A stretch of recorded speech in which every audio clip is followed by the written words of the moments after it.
noches, doctora. Buenas noches. Hola. Ok.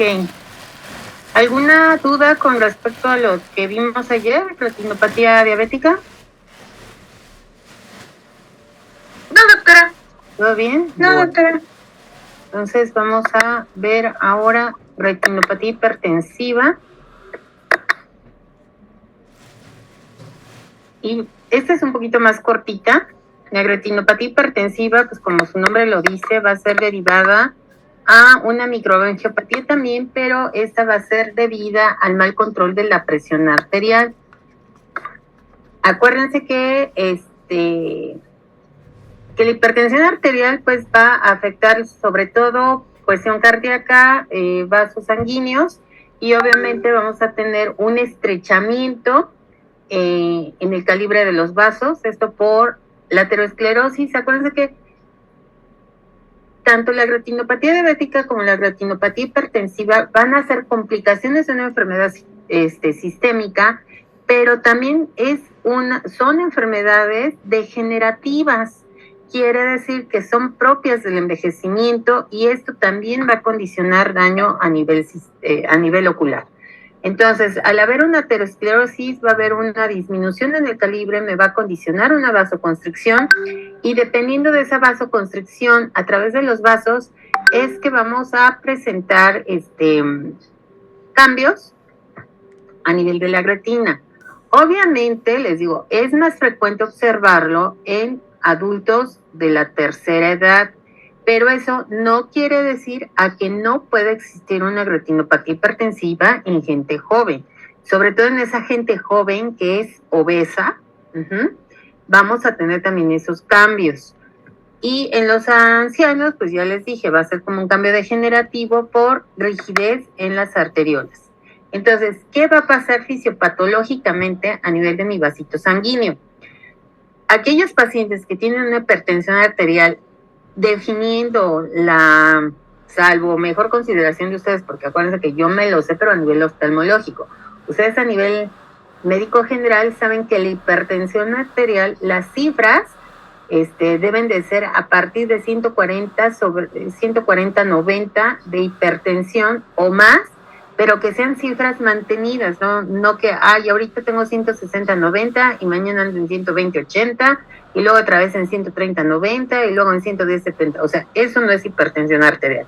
La hipertensión arterial es aquellas cifras altas, pero mantenidas en determinado tiempo. ¿Qué va a pasar ahí? Que vamos a tener una alteración en la barrera hematoretiniana a nivel de mi fondo de ojo, y eso va a permitir un aumento en la permeabilidad capilar, que obviamente se van a notar en el fondo de ojo como estrechamientos en las arterias, extravasación vascular o una aterosclerosis como tal. ¿Cómo va a ser el estrechamiento arteriolar?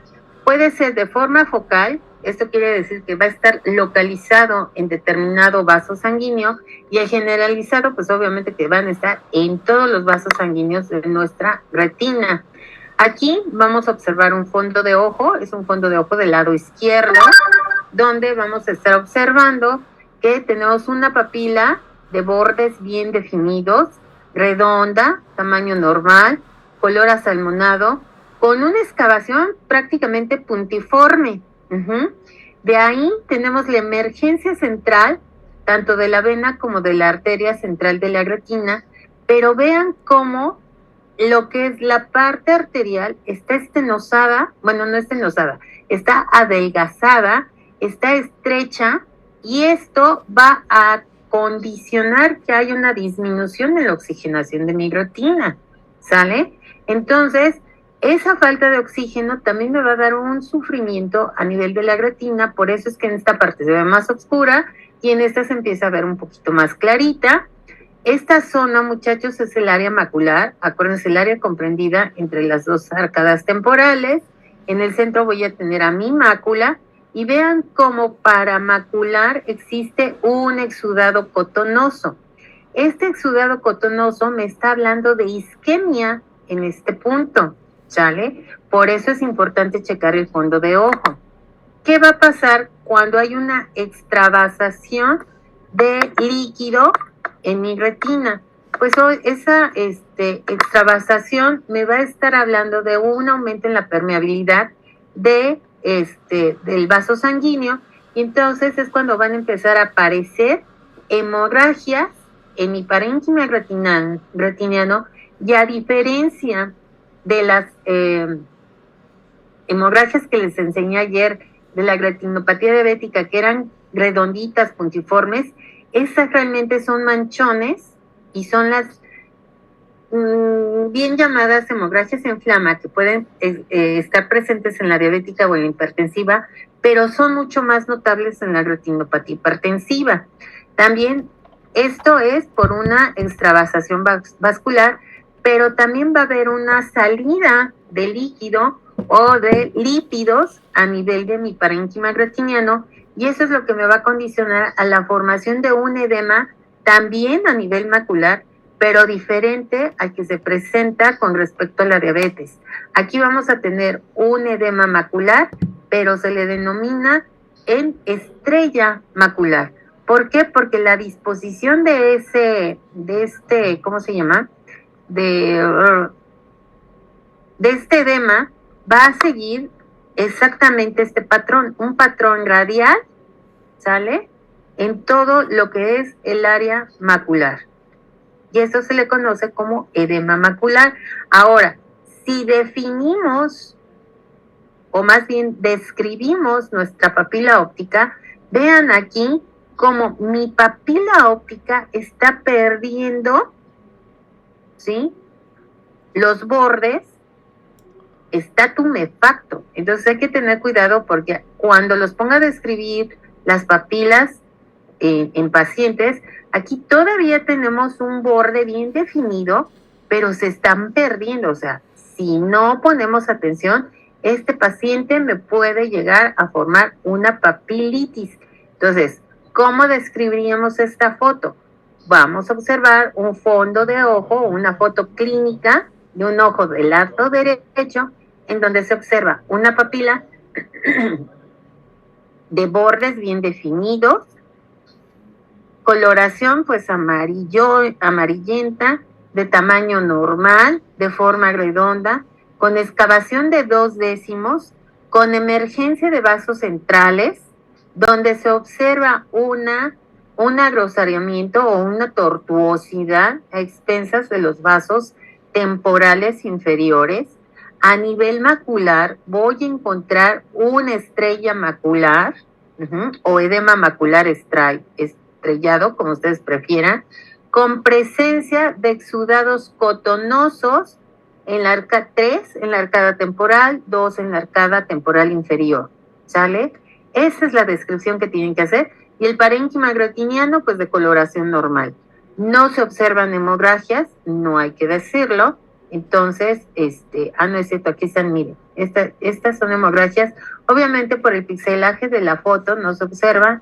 Aquí hay otra, aquí hay otra y aquí hay otra. Entonces sí hay presencias de hemorragias. ¿Qué va a pasar en aquellos pacientes que van a presentar una aterosclerosis? Pues ya sabemos que la aterosclerosis es el depósito de placas de colesterol en la pared de los vasos, lo que va a condicionar un engrosamiento, y al estar más engrosados, pues cuesta trabajo que el flujo sanguíneo corra de una forma adecuada, a diferencia de cuando no existen estas obstrucciones. Obviamente, la característica de estas aterosclerosis va a ser la formación de cruces arteriovenosos. Y obviamente el cruce del arteriovenoso en algunos lugares va a ser como efecto de pinza, y al hacer ese efecto de pinza va a bloquear en esa parte el flujo sanguíneo. Por eso es que vamos a tener en un momento éstasis de los componentes sanguíneos, y esto me va a condicionar a la formación de pequeños coágulos o émbolos, lo que me va a incrementar la presión arterial en el vaso de la retina. Por eso es que en este momento pueden ocurrir dos cosas: una oclusión de la vena central de la retina o una oclusión de la arteria central de la retina.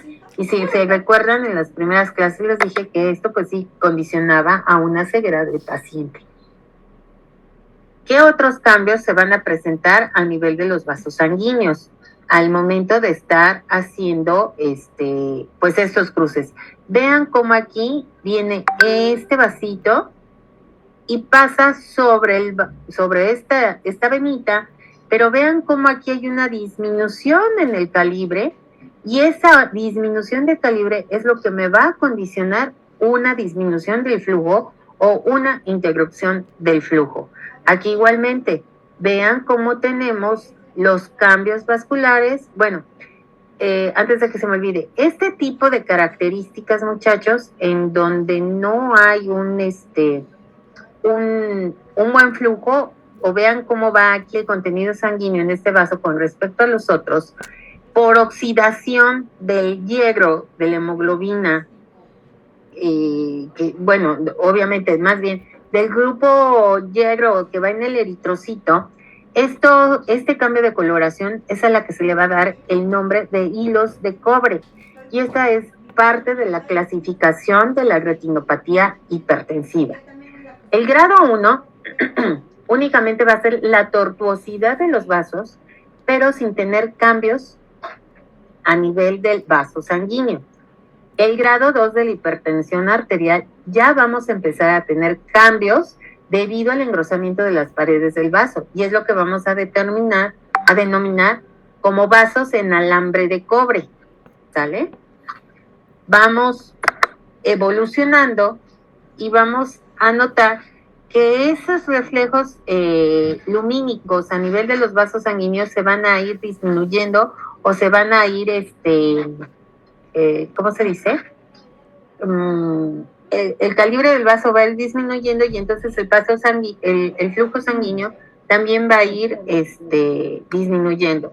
¿A qué punto? A que vaya a haber otro cambio, y entonces vamos a tener espérenme tantito. Aquí ya está más en orden. Vamos a tener que el grado 1 es el ensanchamiento de los vasos, donde vamos a tener una atenuación en los vasos sanguíneos, y vamos a tener, como lo que está pasando es el vasito de arriba, me va a estar aplastando a las venas, entonces las venas, observación, se van a ir ocultando. En el grado 2 es que vamos a tener un reflejo lumínico.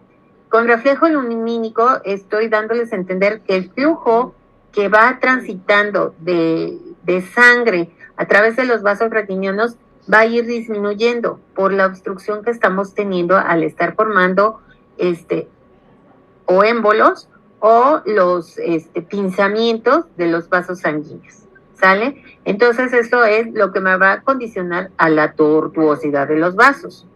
El grado 3 es como la compresión está siendo ya mucho más notable, vamos a tener ese cambio oxidativo que les estaba diciendo, y que me va a formar los hilos de cobre. Y en el grado 4, pues prácticamente vamos a tener vasos fantasmas, o sea, quiere decir que a través del vaso no está circulando sangre. Por eso a ese grado se le va a denominar de hilos de plata, ¿sale? ¿Sí quedó claro, muchachos? Entonces, en el grado 1, pinzamiento. En el grado 2, tortuosidad. En el grado 3, hilo de cobre. En el grado 4, hilo de plata. Gracias, Lucy. ¿Qué más vamos a tener a nivel del fondo de ojo? Pues vamos a tener cambios coroideos. ¿Cuáles cambios coroideos? Recuérdense que la coroides es el tejido vascular que va a nutrir a mi retina. Si yo estoy teniendo cambios vasculares a nivel de mi retina, pues obviamente también se debe a cambios vasculares a nivel de la coroides. La situación es que en la coroides vamos a tener manchas que van a estar oscureciendo mi fondo de ojo. Y a eso se le va a determinar o denominar las manchas de Schleich. ¿Y cuál es eso? Pues nada más es la presencia en el fondo de ojo de manchas oscuras rodeadas por un halo blanco. ¿Por qué? Porque se está desproviendo de irrigación a mi coroides. Luego vamos a tener otras lesiones que son las estrías de Sjögren's. Y las estrías de Sjögren's van a ser, como su nombre los dice, son unas líneas que van a atravesar mis vasos coroideos y que ya me están indicando que la oxigenación es tan poquita que se va a empezar a necrosar mi tejido retiniano, y eso va a causarme también que va a ser causado por una hipertensión maligna. Acuérdense que la hipertensión maligna, si no mal ando, es aquella que ya me está condicionando a llegar a una crisis o emergencias hipertensivas.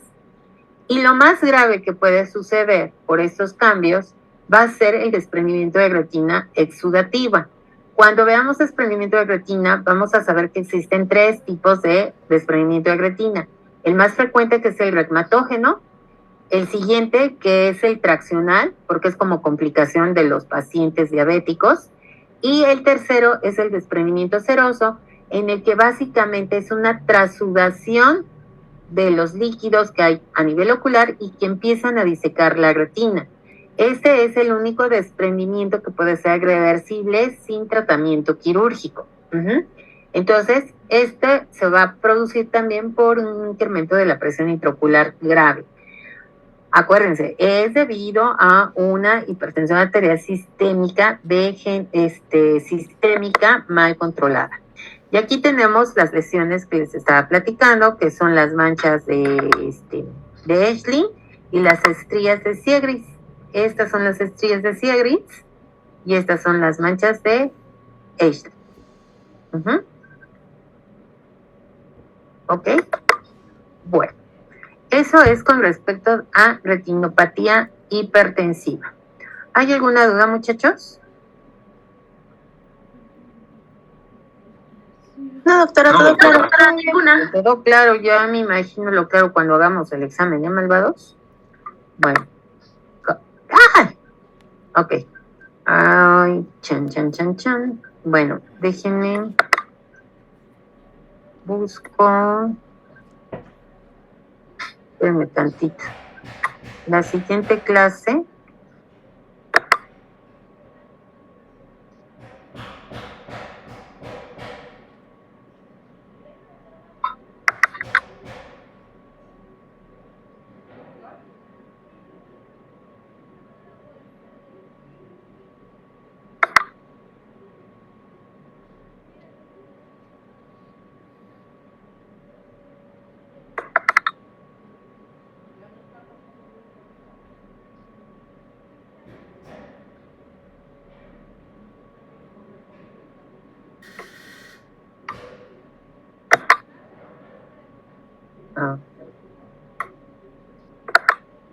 Creo, acá está bien. Creo que sí, aquí está. Bueno. ¿Sí se ve la imagen, muchachos? Sí, doctora. Sí, ya se ve. Doctora.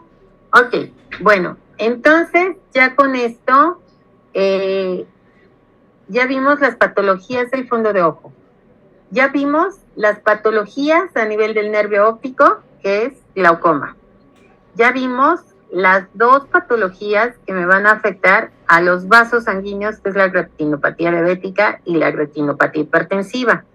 Ahora nos vamos a lo que es la patología a nivel macular.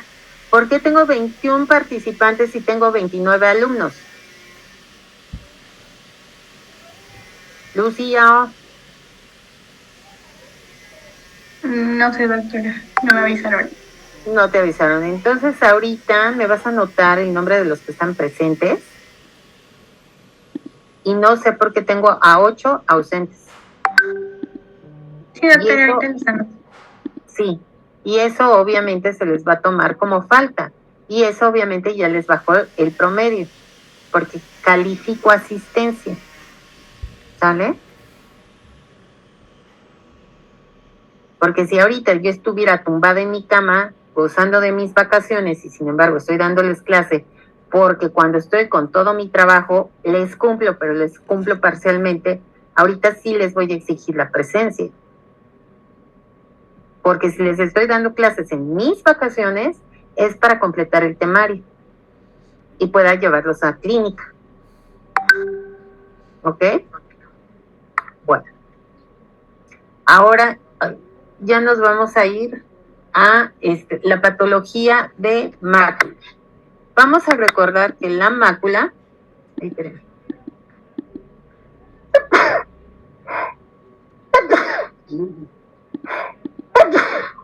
Ay, gracias. Ya me la están mentando, pero me vale. Ok.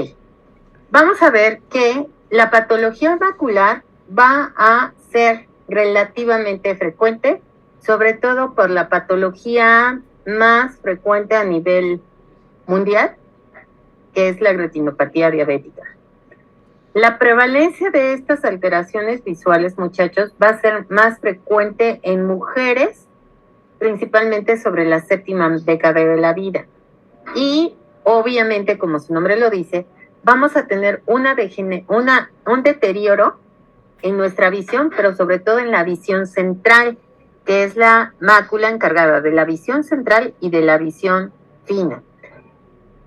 El problema es que no da ningún síntoma. Podemos estar ahorita platicando bien y de repente en lo que fuimos al baño y regresamos ya perdemos la visibilidad.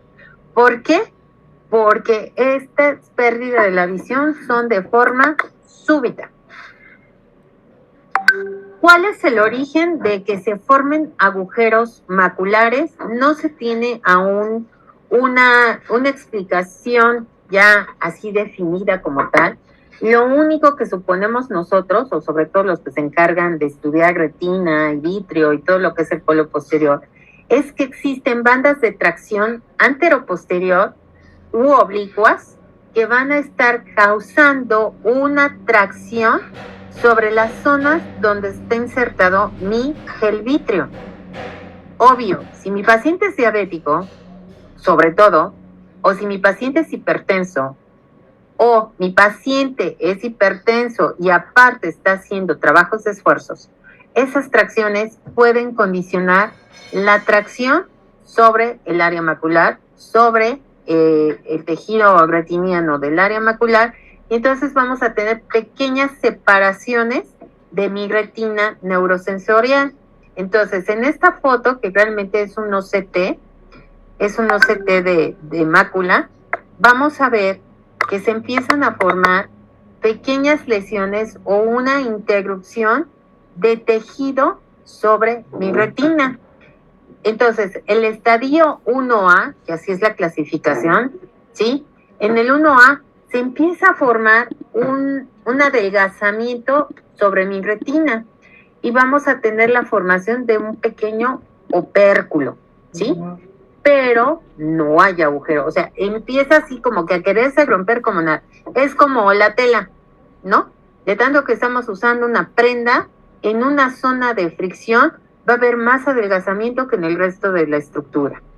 De ahí nos vamos al estadio 1B, donde ya se empieza a esa zona de adelgazamiento, se le va a empezar a formar un pequeño borde. Sigue siendo un pseudo agujero, pero ya con vistas a formar un agujero real. El estadio el estadio 2, ya estoy hablando de un agujero macular, pero una de las capas de la retina todavía está intacta. En el estadio 3 ya estoy teniendo una profundidad, o sea, yo no nada más lo veo por encimita, ya está empezando a hacer una profundidad o una excavación sobre el tejido retiniano, ya la moví, sobre el tejido retiniano y obviamente un grado 4, o sea, ahí ya no existe retina, o sea, ahí ya me rompió las 9 capas de la retina, inclusive ya se ve hasta un pocito, y a eso se le va a denominar un agujero macular grado 4 o un agujero macular verdadero, ¿sale? Ahí, dice. Bueno, entonces volvemos. En el agujero, en el primero pues ya vimos que es un pseudo agujero. En el estadio 1B, pues ya vemos, vean aquí, esto es un OCT. Esta es una tomografía óptica coherente que me permite visualizar las 10 capas de la retina, específicamente esta donde tiene el puntilleo rojito, es la coroides, entonces estas son nuestras capas retinianas, y lo que vemos en ojo clínico, haciendo el comparativo entre lo que veo en el OCT y lo que ven mis ojitos a través del fondo de ojo, vamos a ver cómo vean aquí el opérculo, ¿sí? Cómo se forma un anillito, y ese anillito a su vez está rodeado por un halo inflamatorio. Por eso es que en este momento los pacientes dicen, es que veo distorsionado, veo raro. Esas distorsiones ya quedamos que en patología macular el signo clínico va a ser la metamorfopsia. Si vamos al estadio 2, es lo que les decía, ya el agujero ya está formado, ya tiene un pequeño bordecito, y entonces vamos a notar que el agujero va a medir aproximadamente 400 micras. Puede estar ya completo o puede estar en forma semilunar. En el estadio 3, prácticamente ya el agujero está formado. O sea, vean aquí cómo ya está el anillito, aquí la circunferencia del agujero, y ya empiezo a ver un plano profundo, ¿sale? Aquí el diámetro de mi agujerito puede ser mayor de 400 micras, y además vamos a tener que se observa un fondo rojo. Lo que yo ya estoy empezando a ver es el reflejo de la coroides, ¿sale? Y aquí en el agujero grado 4, donde ya tengo un OCT macular, donde ya estoy representando la ruptura total, ¿sí? De mis 9 capas de la retina. Esto que estoy viendo es vítreo, ¿sí? Esa es la hialoides y este es vítreo. Y lo que yo estoy viendo son partes quísticas en las capas internas de la retina, que obviamente pues ya me están hablando de que ese agujero es un agujero completo, que mi paciente ya va a tener una franca disminución de la visión acompañado de metamorfosis, ¿sale? Es ahí que para diagnosticarlo con nuestro oftalmoscopio directo lo vamos a llevar a la luz de hendidura, y eso me va a servir para que en el momento que esté valorando el fondo de ojo y pase por el área macular, esa línea vertical que tenemos de nuestro oftalmoscopio, esa línea se va a quebrar, hace un rompimiento. Imagínense, esta es la línea. A la hora que tenemos un agujero macular, hace esto. A esa imagen es a lo que se le conoce como signo de Walske-Allen, y me habla de una ruptura a nivel macular, siendo la ruptura más frecuente pues un agujero macular. ¿Qué vamos a hacer? Si la agudeza visual es mejor a 20/50, no toco el ojo. Ya sé que mi paciente tiene un agujero, ya sé, y le tengo que explicar a mi paciente que lamentablemente ya va a quedarse viendo así, distorsionado, porque si yo lo someto a cirugía, tenemos alto riesgo de perder la mitad de esa visión, ¿sale? Siempre tenemos que explicar riesgos, beneficios. Si yo no opero, pues ¿qué es lo que estoy esperando y vigilando cuando empeore mi paciente? ¿Por qué? Porque si mi paciente tiene una visión de 20/70 o 20/100, en el momento que yo lo opere y lo deje viendo 20/50, pues va a estar feliz. A diferencia que si lo meto viendo 20/50 y me queda viendo 20/200, me va a decir, oiga, mejor no me hubiera hecho nada. Por eso es que hay criterios para someter a riesgo quirúrgico a los pacientes. Obviamente el 50% de los pacientes que llegan con un estadio grado 1 pueden resolverse de forma espontánea y dejar una baja visual leve, ¿sale? Obviamente del 10% de los agujeros completamente abiertos, o sea, en un estadio grado 4, solo el 10% va a mejorar. Quiere decir que el 90% quedan en malas condiciones, y en base a la agudeza visual es que yo tomaré el criterio de si operamos o no operamos. ¿Cuáles van a ser las indicaciones de cirugía en aquellos pacientes que tienen un agujero grado 2? Pues cuando con lentes mejoran, o que durante 6 meses veamos una mejora en la agudeza visual, y obviamente pues corregiremos con lentes. ¿Cuál va a ser la técnica quirúrgica para componer ese agujero macular, en el entendido que mi paciente ve menos de 20/50, muchachos.